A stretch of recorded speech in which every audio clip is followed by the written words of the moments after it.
10 minute കഴിയുമ്പോ തരും. ഓ ഈ ചെറുക്കന്റെ കാര്യം വഴക്കിടാതെ രണ്ടുപേർക്കും കൂടെ കാണാൻ പറ്റിയ എന്തെങ്കിലും കാട്ടും കാണും. ചെല്ല് പോ ചെല്ല്. Super kid.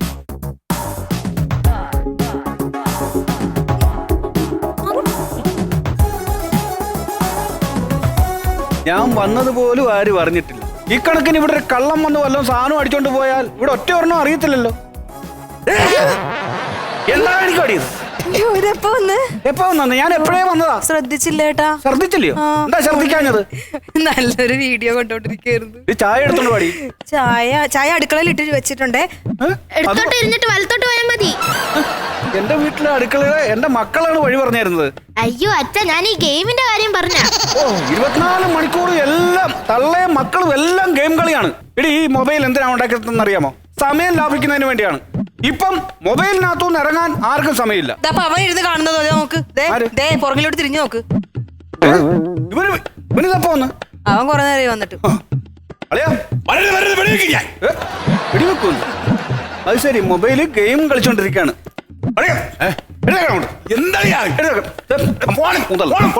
എല്ലാത്തിന്റെ ഫോൺ. എന്തുവാണ് ചേട്ടാ ഇത്? ഞാൻ ഒരു കാര്യം ഞാൻ പറഞ്ഞേക്കാം. ആവശ്യമില്ലാതെ നീ ഇവിടെ മൊബൈൽ ഫോൺ ഉപയോഗിക്കാൻ പറ്റില്ല. മനസ്സിലായോ? ഞാൻ പണി കഴിഞ്ഞ് വന്നിട്ട് പിന്നെ എനിക്ക് സമയമുണ്ട്. സമയം പോകാൻ എന്തോരം മാർഗങ്ങളുണ്ട്.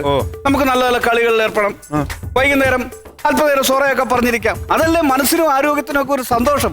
ആവശ്യത്തിന് മാത്രം ഉപയോഗിക്കാനുള്ള സാധനമാണിത്. ഹലോ ഗൈസ്, ഞാനിപ്പോ ഞങ്ങളുടെ വീടിന്റെ സിറ്റൗട്ടിലാണ് നിൽക്കുന്നത്. ഇവിടെ എന്റെ ഹസ്ബൻഡ് ഉണ്ട്, ഹസ്ബൻഡിന്റെ പെങ്ങളുണ്ട്, പെങ്ങളുടെ ഹസ്ബൻഡ് ഉണ്ട്, അവരുടെ കുട്ടികളുണ്ട്. ഞങ്ങൾ വളരെ എൻജോയ് ചെയ്താണ് ഈ രണ്ട് ഫാമിലി കഴിയുന്നത്. ഓക്കെ ഗൈസ്, എല്ലാവർക്കും ഒരു വലിയ ഹായ് ഗൈസ്. ചേട്ടൻ കലിപ്പില്ല. Okay guys, bye bye. ഞാൻ പിന്നെ വരാം ഗൈസ്. ചേട്ടൻ ഇപ്പൊ ഈ ഫോണൊക്കെ മാറ്റി വെച്ചിട്ട് ഞങ്ങൾ എന്ത് ചെയ്യണമെന്ന് പറയുന്നത്? അവന് ഭ്രാന്ത്. ചുമ്മാ ജോലിയും കഴിഞ്ഞ് വന്നിട്ട് ചുമ്മാ നടന്ന്. ഇവിടെ നമുക്ക് ഗെയിം കളിച്ചാൽ എന്താ? എന്തോ ഗെയിം? അതിനല്ലേ മൊബൈൽ ഗെയിം കളിച്ചൂടെ? മൊബൈൽ അല്ലാതെ ഗെയിം കളിച്ചൂടെ? അല്ലാതെ എന്ത് ഗെയിം ആയിട്ടോ? നമ്മള് ചെറുപ്പത്തിൽ നമ്മള് ഒരുപാട് കളികൾ കളിച്ചിട്ടില്ലേ? 70s എന്ന് പറഞ്ഞറിയോ? മറ്റേ കല്ലടിക്ക് വെച്ചിട്ടുള്ളത്. 7 കല്ലിങ്ങനെ അടുക്കി അതൊക്കെ പഴയ കാലത്ത് കളിച്ച കളിയൊക്കെ ഇപ്പൊ കളിയാ. അതൊക്കെ നിർത്തിയതുകൊണ്ട് ഇപ്പൊ വയറും ചാടിയൊക്കെ ഇരിക്കുന്നത്. അതൊക്കെ കളിച്ചത് ഈ ആരോഗ്യത്തിന് നല്ലതാണത്. അപ്പൊ ഞാൻ പോയി കല്ലുമെല്ലാം തപ്പിക്കൊണ്ടുവരാം. കല്ലൊക്കെ എന്തെങ്കിലും ഉണ്ട്. അത് ശരി. അപ്പൊ നീ എല്ലാം പ്ലാൻ ചെയ്ത് വന്നിരിക്കുന്നത്. ഓ, ബാളൊക്കെ വാങ്ങിച്ച് അളിയെ കല്ലങ്ങോട്ട് അടിക്കുക. 7 കല്ലടിക്കി വെക്കണം. മക്കളെ ഫ്രണ്ടി പറഞ്ഞുതരാം.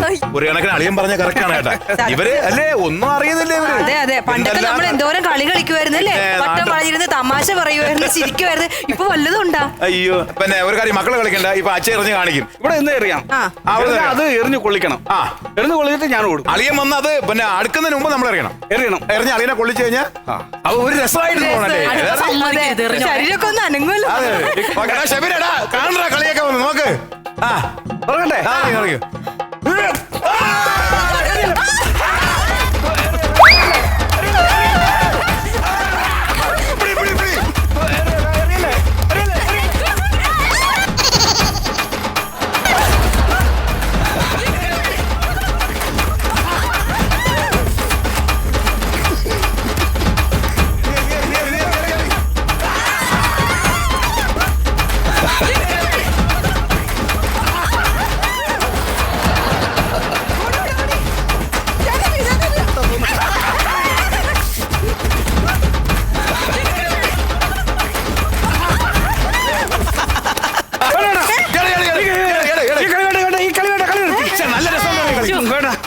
നിങ്ങൾക്ക് രസമായിരിക്കും, എനിക്ക് അത്ര രസമായിട്ട് തോന്നിയില്ല. എങ്ങനെയുണ്ട് മക്കളെ?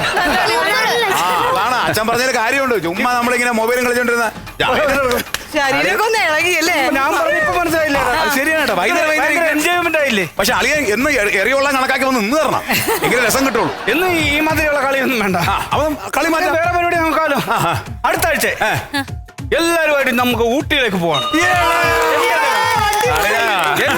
ശരി തന്നെ, നമ്മുടെ വീട്ടിനകത്തിരുന്ന് മടുത്ത് ഫോൺ കളിയൊക്കെ ഉപേക്ഷിക്കണം. അങ്ങനെ ഒരു കാര്യം ചെയ്യാം, അടുത്ത പ്രാവശ്യം ഊട്ടിയിൽ നിന്ന് വരുന്നു, നമ്മൾ ഡ്രസ്സ് മാറുന്നു, നേരെ കൊടൈക്കനാൽ.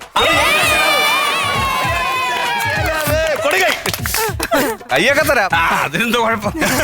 എടി, ഇൻസ്റ്റാൾമെന്റിന്റെ കച്ചവടമായിട്ട് നടക്കുന്ന ഇവൻ നമ്മളെയൊക്കെ ഊട്ടി കൊണ്ട് എന്തോടത്തിട്ടോണ്ട് കൊണ്ടുപോകും. ഇൻസ്റ്റാൾമെന്റ് കച്ചവടത്തിന് എന്തോ ഇത്ര കുറവ്? പിന്നെ ഒരു തുക്കണാച്ചി കമ്പനിയുടെ മാനേജറാന്നും പറഞ്ഞോണ്ട് കളക്ടറാണെന്ന് ഓരോരുത്തരുടെ ഭാവം. അതെന്താ അശ്വതി നീ അങ്ങനെ മനോവെച്ച് സംസാരിച്ചേ? പിന്നെ എന്റെ ജോലിക്ക് എന്താ എത്ര മാന്യത കുറവാണ്? അന്നേക്കുറൊന്നുമല്ല, എന്റെ ചേട്ടന്റെ ജോലിയെ പറഞ്ഞ എനിക്ക് ഇച്ചിരി നോക്കും. ഞാനേ കുടുംബത്തോട്ട് കയറി വന്ന നല്ല അന്തസ്സായിട്ട് കെട്ടിച്ചോണ്ടാ, അല്ലാതെ ഓരോരുത്തരെ പോലെ പ്രേമിച്ച് ആരുടെയും കൂടെ ഒളിച്ചോടി കയറിയൊന്നും വന്നതൊന്നുമല്ല. ഈ പ്രേമിച്ച് ഒളിച്ചോടി എന്ന് പറഞ്ഞത് എന്നെയല്ലേ പറഞ്ഞത്? ആടി, ഞാൻ പ്രേമിച്ച് ഒളിച്ചോടി തന്നെ വന്ന. അതിന് നിനക്കെന്താ കുഴപ്പം? നിന്റെ ചെലവിലല്ലല്ലോ ഞാൻ ജീവിക്കുന്നത്. അന്തസ്സായിട്ട് എന്നെ ചേട്ടൻ നോക്കുന്നുണ്ട്. കേട്ടല്ലോ?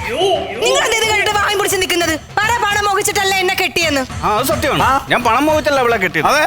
പക്ഷെ എന്നാലും അവള് പറഞ്ഞതിനകത്ത് എന്താണ് തെറ്റ്? എടാ, നിന്റെ അച്ഛന് ഇഷ്ടം പോലെ സ്വത്തില്ലേ? ഇത് എന്തിനാണ് അയാള് കെട്ടിപ്പിടിച്ചോണ്ട് ഇങ്ങനെ ഭൂതത്തെ പോലെ ഇരിക്കുന്നത്? ചുമ്മാ അല്ലടാ നാട്ടുകാർ അവളെ നക്കി ഗോപാലെന്ന് വിളിക്കുന്ന അയാളെ. കാര്യമൊക്കെ ശരി തന്നെ. ഈ അച്ഛനെ തൊട്ടുള്ള കളിയൊന്നും വേണ്ട. ഈ കാര്യത്തിൽ ഞാൻ എന്റെ ചേട്ടന്റെ കൂടെയാ. അങ്ങനെ അച്ഛനെ പറയാനൊന്നും ഞാൻ സമ്മതിക്കത്തൊന്നുമില്ല. അല്ല തന്നെ ഭയങ്കര കുടുംബ പാരമ്പര്യമുള്ള ഫാമിലിയാ. എന്താ കുഴപ്പം ഞങ്ങളുടെ ഫാമിലിക്ക്? അയ്യോ, ഒരു കുഴപ്പമില്ല. കെട്ടി കേറി അന്ന് തൊട്ട് എന്നെ ചക്രശ്വാസം വലിപ്പിച്ചിട്ടില്ല ഇങ്ങനെ അമ്മ. പറഞ്ഞോണ്ടല്ലോ, അതാണ് ഞാൻ പറയും. എന്റെ അമ്മയെ പറഞ്ഞോണ്ടല്ലോ. അപ്പൊ നിങ്ങൾ എന്റെ അച്ഛനെ പറഞ്ഞതോ? നിന്റെ അച്ഛനെ പറഞ്ഞു നീ ഉടനെ എന്റെ തള്ളയെ നീ വാങ്ങി വാ. കൈനീട്ടുള്ള കളിയൊന്നും വേണ്ട. എന്റെ അനിയത്തെ തൊട്ട് എനിക്ക് നോവും. അയ്യോ, എന്റെ പൊന്നോ, ഇപ്പൊ പെങ്ങളെ പറഞ്ഞപ്പോ എന്തോ ഒരു സ്നേഹം. എന്ത്? ഈ സ്നേഹമൊന്നും എന്നെ കൊണ്ടുവന്നപ്പോ കണ്ടില്ലല്ലോ. പെണ്ണെ, നിന്റെ അമ്മായിയമ്മക്കാളും വലിയ ഉടായിപ്പായിരുന്നു എന്റെ അമ്മായിയമ്മ. ഇവിടെ നമ്മുടെ അമ്മേനെ പറ്റിട്ടാ ഈ പറഞ്ഞോണ്ടിരിക്കുന്നത്. അതാണ് അമ്മായി അമ്മ എന്ന് പറഞ്ഞത്. നീ എന്താണ് ഇപ്പൊ എന്റെ അമ്മയുടെ കാര്യം പറയാൻ പോയത്? ആ അമ്മയുടെ കാര്യം അങ്ങനെ പറയാതിരിക്കും. അവരെന്നും എന്റെ തോളെ കയറുമായിരുന്നു. ആണാ? അവര് വന്ന് നിന്റെ തോളത്തുകാരൻ നീ ആരാ? വിക്രമാദിത്യൻ? അല്ല, നിങ്ങളുടെ അമ്മ വേടാളം. സംസാരിക്കുന്ന വേണ്ട.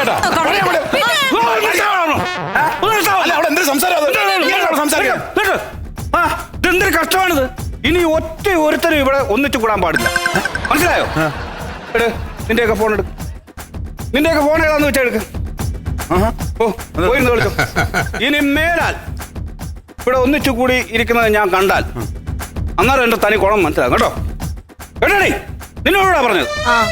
ഇതിപ്പോ ഒന്നിച്ചു കൂടിയാൽ മനസ്സമാധാനം കിട്ടുമെന്ന് വിചാരിച്ചാണ് ഞാൻ അങ്ങനെ പറഞ്ഞത്. ഇതിപ്പോ ഉള്ള മനസ്സമാനോടെ പോയി. ഞാൻ ഇപ്പൊ വരാം. നിങ്ങൾ ഇതെവിടെ പോണ്? ഇതും കൈ വെച്ചോണ്ട് ഞാൻ എന്തോ കാണിക്കാനാ? ഞാനും പോയൊരു സ്മാർട്ട് ഫോൺ മേടിക്കാൻ പോവാണ്. എനിക്ക് വേണ്ടേ മനസ്സമാധാനം.